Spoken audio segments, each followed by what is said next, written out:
Welcome to DS Trucks. In today's video, I want to talk about how to wire reverse lights on your Ford trucks. But before I get too far into the video, I want to tell you guys that this is something that you have to do at your own risk. I am fairly sure what we're going to do is okay for the truck. It's totally kosher and all that, but I'm not 100% sure. So if you decide to follow these instructions or follow this advice on wiring this type of way that I'm going to show you, then you have to understand that you're doing this at your own risk. Consult your mechanics and your 12-volt guys and all that good stuff. But this is just me working on my truck, showing you guys how I'm doing things. I'm kind of going through the process of testing it out. So if it becomes an issue and it shorts out my truck or anything like that, then I will let you guys know and I will report back to you that maybe that's not a good idea to go. So in a sense, I'm kind of the guinea pig in this situation, but for legal reasons, obviously, I have to tell you guys that this is something that you're doing at your own risk. I'm by no means certifying that this is the approved Ford method or of any way, but this is just my experience and my thoughts on how to do it. So if you find value in that, let me know. If you have issues with how I'm doing this, comment below and let me know. If you find that I'm doing something wrong, that I'm wiring to the wrong gauge or not fusing right or anything like that, comment below and let me know. We can discuss maybe some pitfalls or some shortcomings in my method. But nonetheless, let's jump into it. What I'm proposing we do is wire in a light into the reverse circuit on the truck. And the lights that I want to use are these last fit lights. Now, these are your mid-grade lights. They are not the cheapest and they are not the most expensive. This set for the pair I believe is around $100, but I'll put a link down below. They were kind enough to send me these, so I am now tasked with the job of testing them out, and I told them that I would really put them to the test because we do run these cheaper Oedro lights. This is a set of Oedros. They've been okay. I mean, you can see the finish is chipping on them, but no, they've been good. They've been performing well. This one's just finally, after like 2 years of being used and abused, has like 2 LEDs that are burnt out, but they still work. I'm kind of curious what the difference is when you go to something that's a little bit more of premium. It's not as expensive as some of the big guys, but they're still affordable, and they do seem to be very well built. I mean, they're heavier and they feel like more quality in your hand. You get plugs and stuff and everything. So they do seem to be a good quality product. But I am curious as to how these lights will perform. And being that I have the lights and I do want to tie something into the reverse circuit, that kicks on, guys, for me anytime the truck is thrown into reverse. The factory lights, not adequate, but something like this would be nice. So where to put these is the number one question. I mean, that's probably not going to be the best spot because that's definitely where the feet end up stepping on quite a bit. Maybe something like this. And I'm kind of thinking in a way that this will work. I got this great big mat on here that's protecting the salt from getting up under the truck. So that's kind of limiting in a way. So maybe if I caught up under the bumper, like right here, then that would be cool because then I wouldn't have to take these off periodically.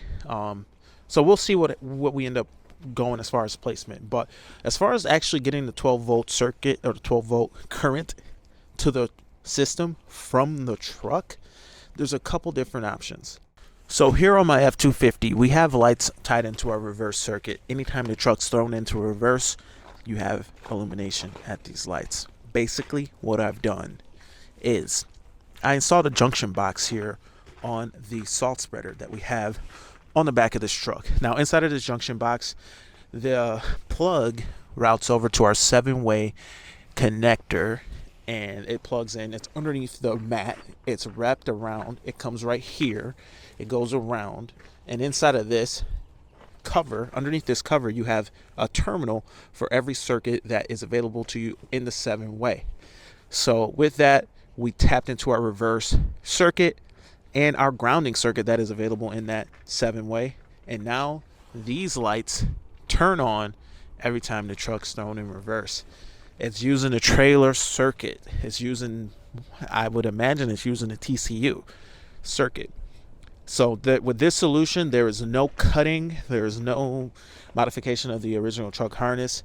Is this kosher? Is this okay? Should it not be done? So far, in our case, we've had no issues doing this. We're using the reverse circuit. Trailers apparently have a reverse circuit. Although most trailers don't have reverse lights, they have a pretty decently sized gauged wire to go to the rear of the truck to power a lighting circuit, and we're well within what that circuit can power. So pretty cool. We also have access inside of here. We have access to the constant 12, we have access to the blinker circuits and all that. It does not cause the truck to have a trailer connected warning or anything like that. And from my research, in order to get a trailer connection warning, you need a circuit to be interfacing with the braking circuit. And once the load is detected through the braking circuit, then the truck will determine that a trailer is connected from my research. Now, what the truck is doing is sending a signal to the brake circuit every couple milliseconds to try to determine if a trailer is behind the truck. So as long as the trailer has a braking system on it, it's constantly sending that pulse to the braking circuit, which I believe is the blue one in there, but don't quote me, guys, I'm running off memory. But it sends that signal back. If it determines that there's a braking system on the truck, then it says trailer is connected. So being that we have not interfaced with that braking circuit, these signals, whether it's the turn signal, the charging circuit, or the reverse lighting circuit, they are available and they are active and they are being used, but the truck does not know that they're being used necessarily, and it's not, more importantly, it's not warning me that the truck has something connected to it. So that's one way of doing it. The thing that I can say about this is this works because I got a spreader in the truck.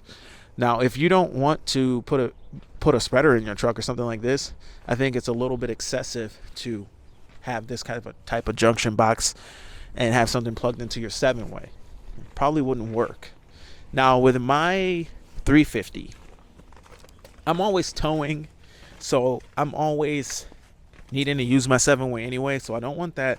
Like, I'll take my spinner off and I will be towing a trailer, so I'll be using my 7-way anyway. So I don't want to be messing with the 7-way on this truck. Now, if I wanted to do an alternative, I could plug into this 7-way because this one has a 5th wheel prep. And there's a 7-way behind the shovel.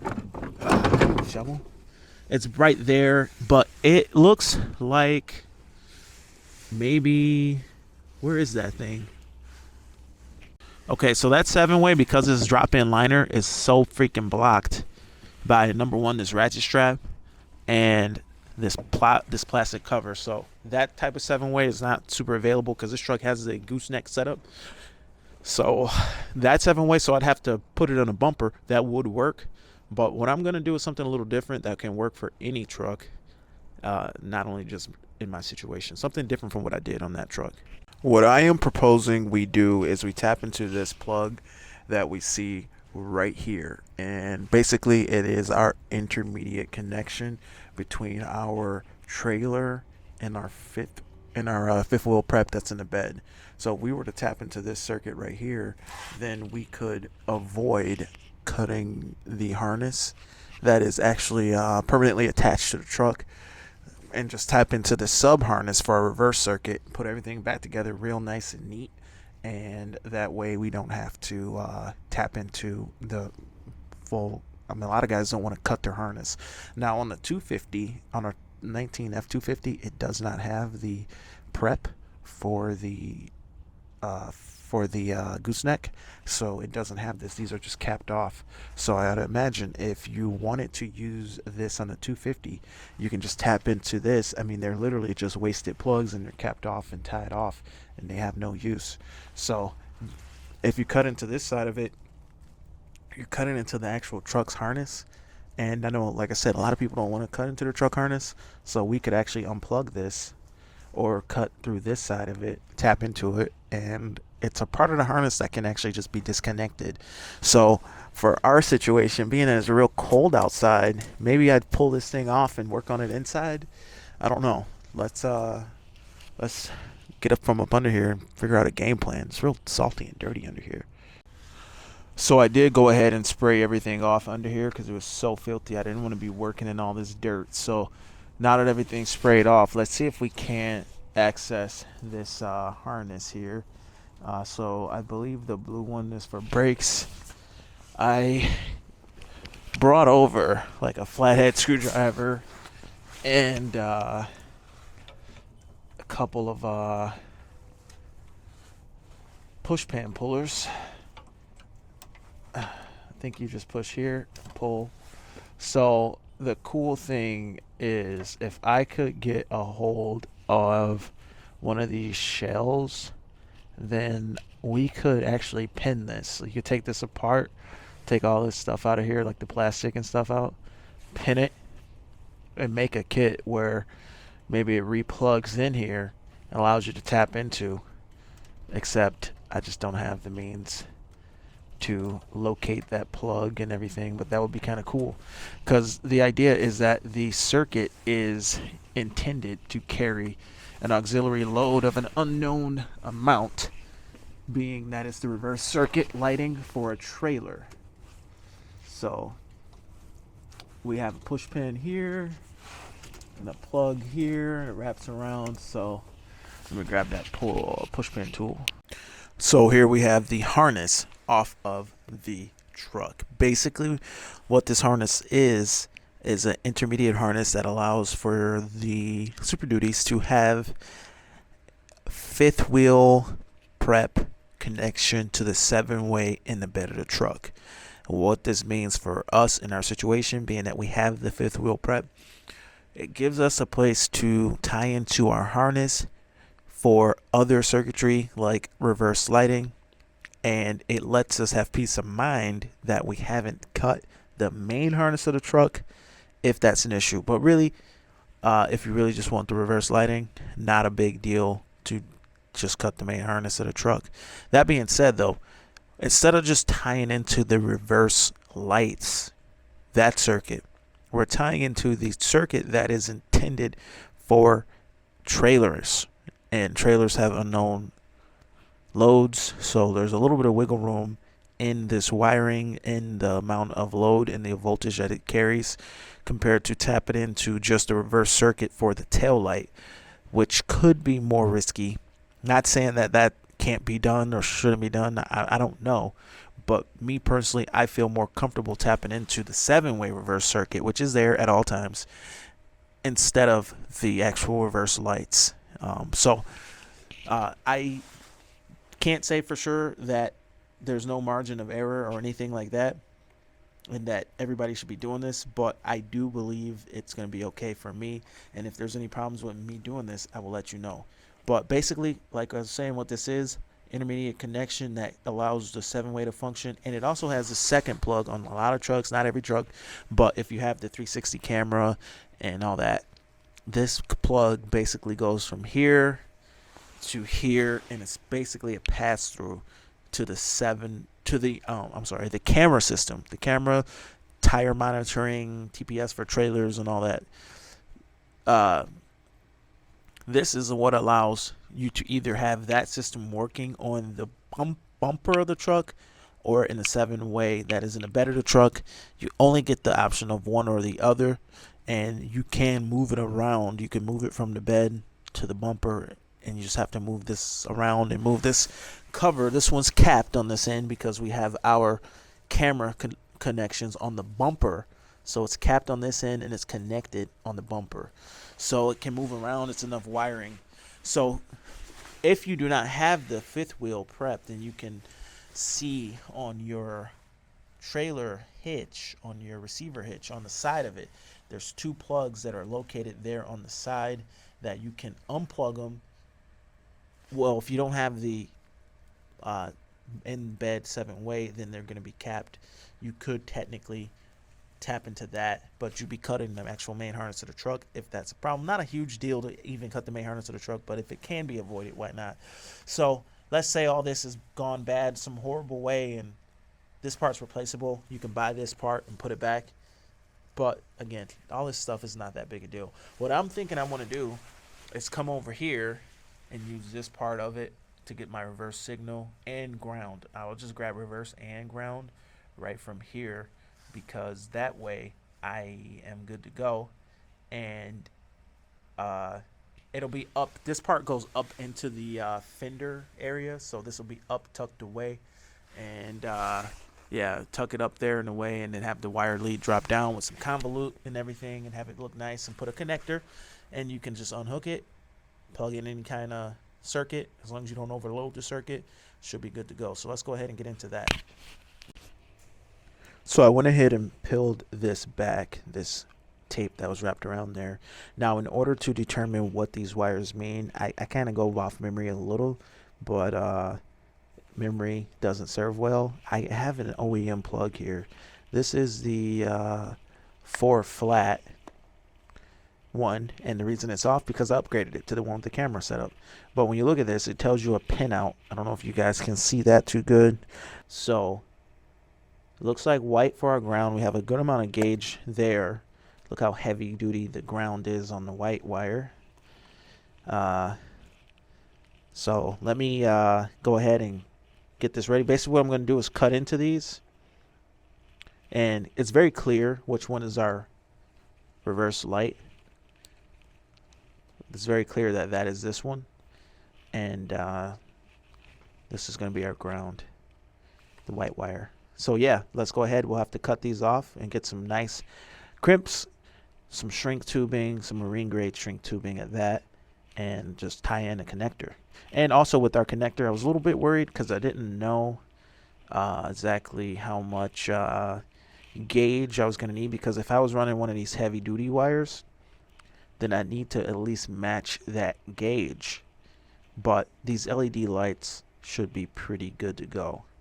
So as far as how much draw, so this does kind of tell you that it's not a good idea to run an absurd amount of lighting, 30 amps or anything crazy like that. If you want it to run like a 30 amp light or something like that in the rear for some reason, or something that would require a lot of amperage in the rear,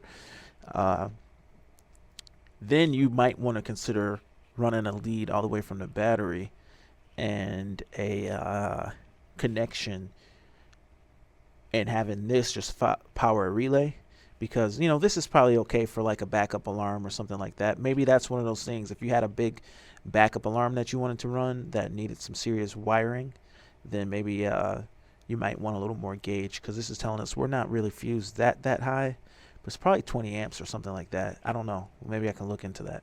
But anyway, let me go ahead and get these connections going. Okay, so I've cut and stripped the wiring back. Our ground wire, thick girl, right there.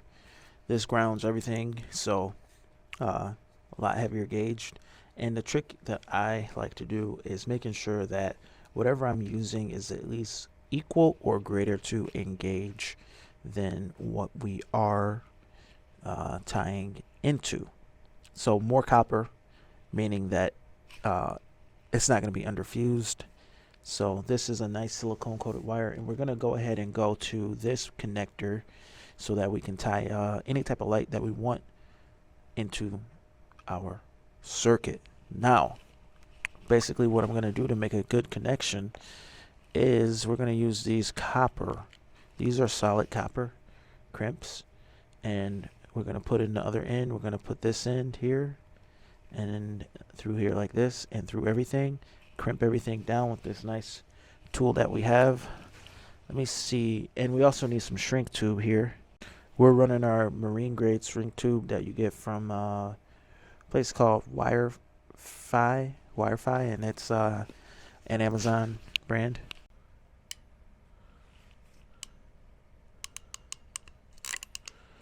And there. Give it a little tug test, and I have zero movement of any kind. It's tight. I'm gonna just give it some heat. I'm very, very happy how the heat gun works.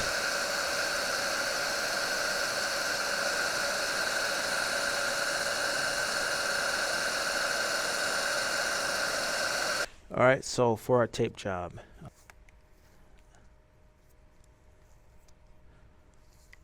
All right, and let's go around and round a couple. So this is what we are left with.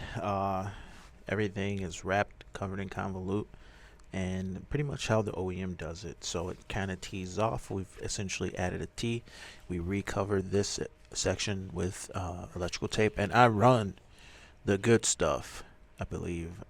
I made a quick wire so that I can plug in this last fit light to see how it works, and dang, I can't even look at it. It's like staring at the sun. It's so much brighter than the Oedros. I mean, yeah, granted these Oedros are older and maybe they're not bright as they used to be, but I'm telling you guys, I can look at these Oedro lights, I can look at them and it's not an issue. These, I can't directly look at this light. It's so bright.